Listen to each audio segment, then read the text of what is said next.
Spa সেন্টারের আড়ালে দেহ ব্যবসা। নিউ টাউনে অ্যাক্সেস মল দ্বিতীয় তলায় স্পা থেকে গ্রেপ্তার 10 মহিলা সহ। আগামীকাল বারাসাত আদালতে পেশ করা হবে।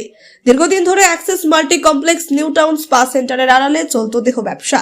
নিউ টাউনে মাল্টি কমপ্লেক্স জুড়ে রমরম করে চলছিল এই দেহ ব্যবসা। চকচকে স্পা সাইনবোর্ডের আড়ালে যে দেহ ব্যবসা চলছে তা বুঝতে অসুবিধা হতো না সাধারণ মানুষের।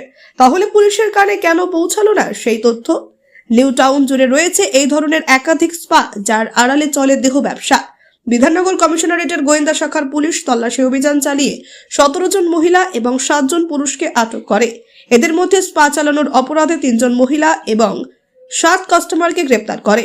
নিউ টাউনের রাস্তাঘাটে চোখ মেললেই স্পা সেন্টারের বিজ্ঞাপন দেখা যায়। সেখানেই জলজল করছে স্পা সেন্টারের নাম এবং ফোন নাম্বার।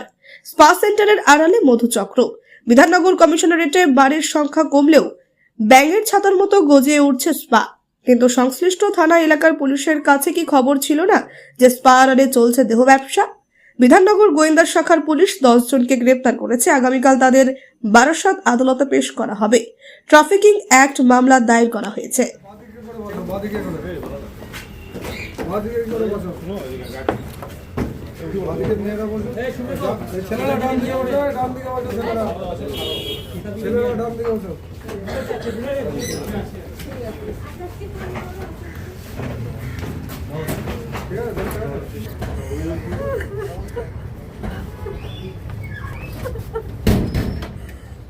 বুলেট